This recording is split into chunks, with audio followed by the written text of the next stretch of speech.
नमस्कार। उत्सव कला मंच की तरफ से मैं अनूप शर्मा आप सबका हार्दिक अभिनंदन करता हूं।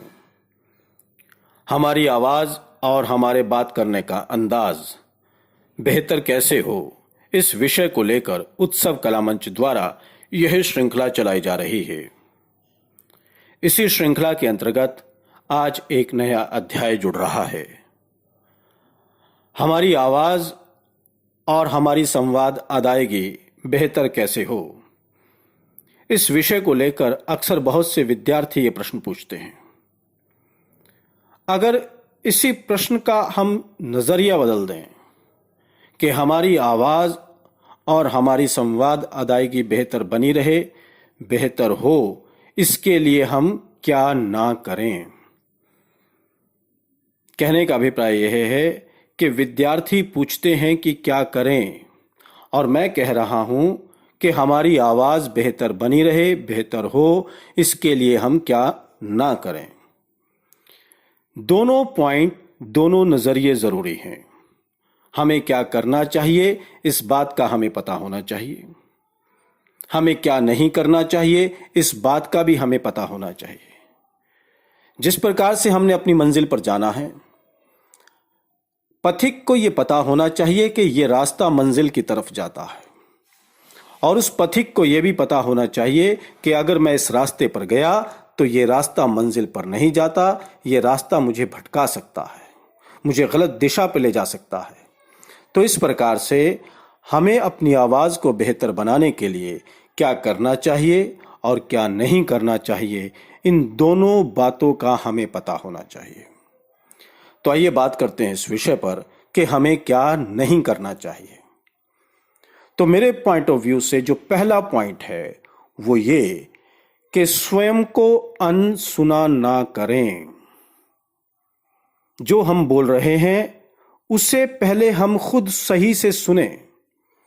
जो हम बोल रहे हैं अगर वो हमें सही से सुन रहा है तब सामने वाले को सही से सुनेगा। अगर हमें ही सही से नहीं सुन रहा है तो निश्चित तौर पर सामने वाले को भी सही से नहीं सुनेगा। लेकिन इस बात का हमें पता तब लगेगा जब हम स्वयं को अनसुना नहीं करेंगे। तो पहला पॉइंट आप समझ लीजिए कि आप जो भी बोलें उसको सुने। देखिए, जिस दिन से आपने खुद की गलतियां खुद पकड़नी शुरू कर दी, उस दिन से आपने बेहतर संवाद अदायगी की शुरुआत कर दी। मैं दोबारा से इस बात को रिपीट कर रहा हूं कि जिस दिन से आपने खुद की गलती खुद पकड़नी शुरू कर दी, उस दिन से आपने बेहतर संवाद अदायगी की शुरुआत कर दी। तो पहला पॉइंट अगर आप फॉलो करते हैं, अपने आप को अनसुना नहीं करते हैं, तो 50% कार्य आपका यहीं पर हो जाता है। कहने का अभिप्राय यह है कि आप स्वयं के टीचर बने। टीचर क्या करते हैं? जो हम गलती करते हैं वो उसे सुनते हैं, वो उसे देखते हैं और हमें बताते हैं, और फिर हम उसका अभ्यास करते हैं और उसे ठीक करते हैं। तो ठीक इसी प्रकार खुद के टीचर खुद बने। अपनी गलतियों को खुद पकड़ें, उनका अभ्यास करें और उसे ठीक करें। तो पहला पॉइंट था स्वयं को अनसुना ना करें। दूसरा पॉइंट, तेजी से ना बोलें। जब हम स्पीड से बोलते हैं, तेजी के साथ बोलते हैं, तो क्या होता है, एक शब्द के ऊपर दूसरा शब्द चढ़ जाता है, ओवरलैप हो जाता है, एक शब्द दूसरे शब्द को ओवरटेक कर जाता है। अभी एक शब्द पूरा भी नहीं हुआ और दूसरा शब्द वहां पर स्थान ले लेता है, तो इससे क्या होता है, हमारी बात अधूरी रह जाती है, कम्युनिकेशन गैप आ जाता है। तो अपनी बात को अगर हम प्रभावी तरीके से कहना चाहते हैं तो तेजी से ना बोलें। तीसरा पॉइंट, बिना सोचे समझे ना बोलें। कहने का अभिप्राय यह है कि जो हम बोलना चाहते हैं उस बात का सब टेक्स्ट क्या है, हम क्या कहना चाहते हैं, उस बात को पहले हम समझें, शब्दों का चयन करें, किस प्रकार से हम अपनी बात को प्रभावी तरीके से रख सकते हैं, सामने वाले को सुना सकते हैं, इस बात पर गौर करें, तब अपनी बात को दूसरे के सामने रखें।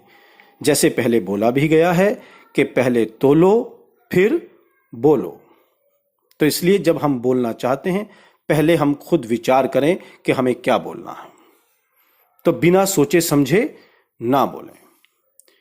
नेक्स्ट पॉइंट, दूसरों में कमियां ना निकालें। अक्सर विद्यार्थी जब सीखना शुरू करते हैं संवाद अदायगी के बारे में, तो उन्हें नई नई बातें पता लगती हैं, अपनी कुछ कमियां पता लगती हैं, अपनी कुछ खूबियां पता लगती हैं। और जो लोग ट्रेनिंग नहीं ले रहे हैं फिर वो उनको बताना शुरू कर देते हैं, उनमें कमियां निकालना शुरू कर देते हैं। हमारा उद्देश्य स्वयं को बेहतर बनाना है, ना कि दूसरों में कमियां निकालना। हाँ, अगर सामने वाला आपसे पूछता है, आपसे जानना चाहता है, वो आपसे प्रभावी हुआ है कि जैसे आपने अपने अंदाज को बेहतर बनाया है वो भी बनाना चाहता है, तब आप निश्चित तौर पर उसकी सहायता करें। अगला पॉइंट, संवाद बोलने का प्रयास ना करें। डायलॉग बोलने का प्रयास ना करें। तो प्रयास ना करें तो क्या करें?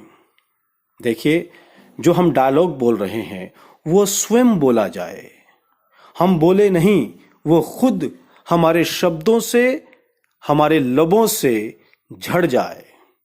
शब्द जब पकने लगेंगे खुद ब खुद झड़ने लगेंगे। जिस प्रकार एक पका हुआ फल जब पक जाता है तो डाल से स्वयं नीचे टपक जाता है, गिर जाता है, ठीक इसी प्रकार जब हम अपने शब्दों का, संवादों का इतना अभ्यास करेंगे कि वो जब पक जाएंगे तो हमें बोलने नहीं पड़ेंगे, वो खुद ब खुद हमारे लबों से, हमारे होठों से खुद ब खुद झड़ जाएंगे। देखिए, एक बात और मैं कहना चाहता हूं, जब तक प्रयास रहेगा तब तक आनंद हमारी प्रस्तुति से गायब रहेगा। अगर हम अपनी प्रस्तुति का, अपनी परफॉर्मेंस का आनंद लेना चाहते हैं तो आनंद से पहले हमें अपनी प्रस्तुति को, अपनी परफॉर्मेंस को प्रयास मुक्त करना पड़ेगा। तो प्रयास कब तक करने हैं? जब तक हम प्रयास मुक्त नहीं हो जाते तब तक हमने प्रयास करने हैं। इस बात को अगर आपने समझ लिया तब आप ये समझिए आपने समस्त जो सिस्टम है एक्टिंग का उसको समझ लिया है। अगर हमें अपने संवाद याद रखने पर ध्यान रखना पड़ रहा है, हमें अपनी मूवमेंट्स पर ध्यान रखना पड़ रहा है, हमें अपनी कॉस्ट्यूम को संभालने में ध्यान रखना पड़ रहा है, तो कहीं ना कहीं हम आनंद से बिछुड़ रहे हैं। आनंद तभी प्राप्त होगा जब हम प्रयास मुक्त होंगे। तो संवाद अदायगी, जो शब्दों का अभ्यास है बोलने का, बार बार कीजिए और इतना कीजिए कि आपको प्रयास ना करना पड़े। तो ये कुछ पॉइंट्स हैं जो मुझे लगता है कि ये हमें नहीं करने चाहिए। एक बार दोबारा से इनकी पहली लाइन मैं रिपीट कर देता हूं कि हमें स्वयं को अनसुना नहीं करना चाहिए, हमें तेजी से नहीं बोलना चाहिए, हमें बिना सोचे समझे नहीं बोलना चाहिए, हमें दूसरों में कमियां नहीं निकालनी चाहिए, हमें संवाद बोलने का प्रयास नहीं करना चाहिए। तो अगर हम इन पॉइंट्स को फॉलो करते हैं तो निश्चित तौर पर हम एक अच्छी आवाज और बेहतर अंदाज के मालिक बनेंगे। उम्मीद है दूसरी वीडियोस की तरह आपको हमारी ये वीडियो भी अच्छी लगी होगी, और अगर आपको ये अच्छी लगती है तो आप कमेंट करें, लाइक करें, शेयर करें और हमारे चैनल को सब्सक्राइब ज़रूर करें।